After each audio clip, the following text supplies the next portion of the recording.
Skilful handling track है, drivers जो skilful है उनको एडवांटेज होएगा। I'm gonna try my best to control the car and do my best, inshallah. थल जो है वो one of my favourite track है क्योंकि इसमें काफ़ी चैलेंजेस देखने को मिलते हैं। तो 2 रैकीज में कर चुकी हूँ, कल इंशाल्लाह क्वालिफाइंग है, फिर उसके बाद परसों हमारा फाइनल है। ट्रैक कंप्लीट करेंगे, एक सेफ कंप्लीट करने की कोशिश और एक अच्छा पोडियम लाने की कोशिश करेंगे। सबने तैयारियां की हुई हैं, everybody is well prepared. Track पिछले सालों की तरह ही है, it's close to 200 kilometres. But ये है कि जब ब्रेकी ज़्यादा हो जाती है, ट्रैक कंडीशंस थोड़ी सी डिटोरिएट होती हैं।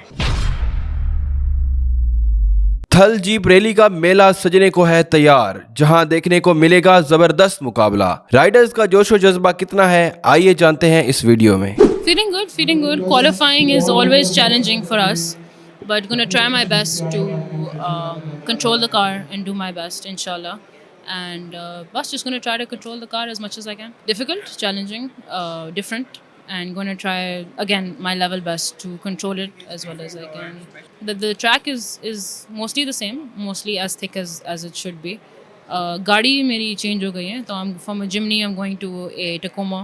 Gonna try to control that, inshallah. Skilful handling track है, ड्राइवर्स जो स्किलफुल है उनको एडवांटेज होएगा। गाड़ियाँ नई आई हैं और ड्राइवर्स भी नए आए हैं माशाल्लाह। जी बिस्मिल्लाहिर्रहमानिर्रहीम। इंतज़ामात जो है वो हमेशा की तरह बहुत अच्छे किए टीटीसीपी में, बल्कि टीटीसीपी का जो एक अच्छी बात ये है कि वो हर रैली में, हर आने वाली नई रैली में उनके इंतज़ामात बेहतर से बेहतर होते हैं। कभी ऐसा नहीं हुआ कि पिछले इंतज़ामात अच्छे और अगले इंतज़ामात जो है वो उनसे बेहतर ना हो। और ट्रैक बहुत मज़े का है, थोड़ी सी चेंजेस लेकर आए हैं। थल जो है वो one of my favourite track है क्योंकि इसमें काफ़ी चैलेंजेस देखने को मिलते हैं। तो 2 रैकीज में कर चुकी हूँ, कल इंशाल्लाह क्वालिफाइंग है, फिर उसके बाद परसों हमारा फाइनल है। हमने अपना तैयारी पूरी की हुई है, हमने अपने रैकीज कर लिए, हम अपने पॉइंट्स बना लिए हुए हैं। हम इंशाल्लाह हम प्रॉपर अपने स्किल्स, अपने उसके मुताबिक ट्रैक कंप्लीट करेंगे, एक सेफ कंप्लीट करने की कोशिश और एक अच्छा पोडियम लाने की कोशिश करेंगे। ट्रैक अच्छा बना हुआ है, थोड़ा वाइड किया हुआ है जगह पे जगह, बट ये है क्योंकि रैकीज हो चुकी है, काफ़ी गाड़ियाँ गुजर चुकी हैं, जिसकी वजह से ट्रैक काफ़ी जगहों पे ख़राब भी हो चुका हुआ है। तो हम स्टॉक गाड़ियों के लिए थोड़ा सा वो डिसएडवांटेज होगा, बट क्योंकि हमने अपने नोट्स और प्रिपरेशन अच्छी रखी है तो we hope for the best. मेरा नाम नोमान सरंजाम है और मैं सिंध मोटर स्पोर्ट्स एसोसिएशन को रिप्रेजेंट करता हूँ।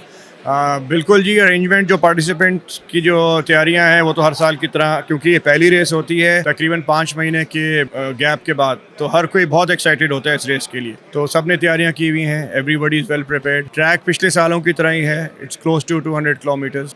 बट ये है कि जब ब्रेकी ज़्यादा हो जाती है, ट्रैक कंडीशंस थोड़ी सी डिटोरिएट होती हैं। So that is something one has to watch out for.